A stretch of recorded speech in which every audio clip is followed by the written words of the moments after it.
Okay guys, so mabilis ang video lang guys no patungkol dito sa ating PSC Plus or itong power controller ni Mecman Audio. At sa mga nagtatanong dyan kung magkano ba to kasi hindi tinatapos yung video natin no. Maraming nagtatanong how much, magkano. Ayan, sinasabi ko nga yung presyo guys. Halatang hindi tinatapos yung video natin. Well, anyway, nagkakahalaga ito ng 2,900 pesos guys plus shipping pa.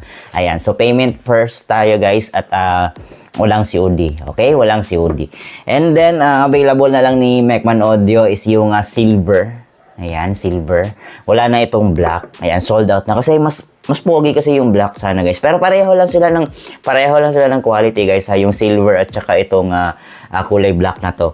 Mas pogi ako dito sa kulay black guys Ayan. So again, 2,900 pesos yung ating presyo dito.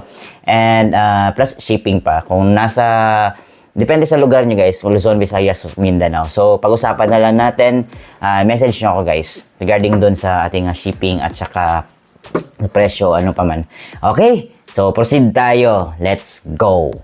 So, yung tanong kasi ng karamihan guys ng mga beginners natin no, na kung ilang power amplifier or processors ba ang pwede natin ikabit dito sa ating PSC Plus. Ayan, so meron to siyang 8 na outlet dito guys no, 8 tapos 2 dito sa harapan. So hindi nangangahulugan guys sana kapag hanggang 10 yung saksakan dito is hanggang 10 ring power amplifier or processors yung ating ikakabit dito. Ayan, so bagamat 10 yung saksakan dito guys is meron din itong limitasyon. So yung makita nyo dito guys, meron siyang circuit breaker at kanyang circuit breaker is hanggang 20 amperes lang. Ayan. So, paano ba computein kung ilang wattage ba ang pwede nating ikabit dito guys no? So, kung makikita nyo dito guys, yung circuit breaker natin is 20 amperes. So, i-multiply nyo yan siya sa 220 volts kasi 220 naman tayo dito sa Pinas, diba guys? So, 20 amperes times 220 volts, a total of 4,400 watts. So, 4,400 watts. So, pwede ako magkamali. So, paki-comment lang below. Mahina tayo sa math.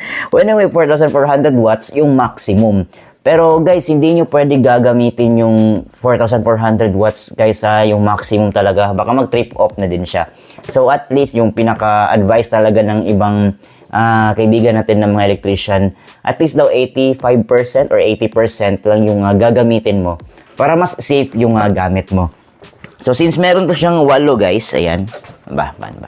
Yan, meron siyang 8 saksakan dito guys no. So kayo na bahala mag-divide kung ilang wattage yung isasaksak nyo per outlet. So, hindi siya advisable guys para sa akin na sasaksak or mag-top kayo dito ng mga matataas na wattage na amplifier, yung tigwa 1,000 watts per channel na, tapos 3 amplifier na ganon. Ayun, so, for me, hindi siya advisable guys. Kaya mahina lang yung mga amplifier ko guys no, kasi mahina din yung wattage ng speakers ko. So, nakikita nyo sa mga event ko guys, maraming 3 amplifier yung kinakabit ko dito. Tapos dito pa yung equalizer, yung mixer, yung crossover, yung wireless microphone, lahat-lahat na sinaksak ko dito guys. Kasi maliliit lang na wattage yung power amplifier ko. Well anyway, ayun nga. So 4,400 watts yung maximum natin na pwede natin ikabit dito sa ating PSC Plus. Ayan. Tapos para mas safe, 80% lang yung gagamitin nyo. That's mga around 3,000 plus watts yung pwede nating ikabit dito. Yun na yung magiging maximum nyo. So, wag nyong gamitin yung maximum na 4,400. Baka mag-trip off siya, guys. So, ayan. Yun lang naman. So, nakalimutan. Actually, may nagtanong dito sa akin. Pero nasagot na natin, guys, no?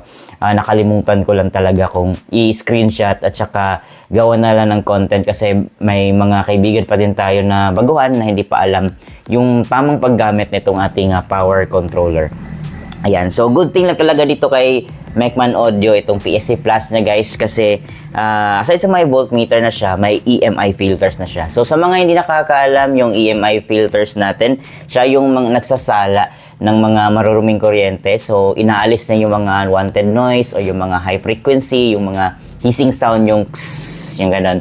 But hindi pa rin siya totally mawawala guys kung yung cable din natin is mga grounded. So at least mula kay PSC Plus papunta dun sa mga amplifiers, malinis na yun na kuryente yung ihahatid niya.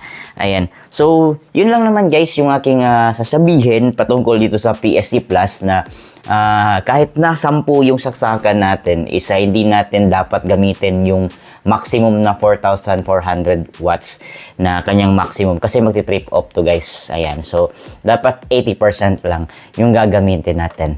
Okay? So, keep safe sa ating mga sound lover dyan. And, alright.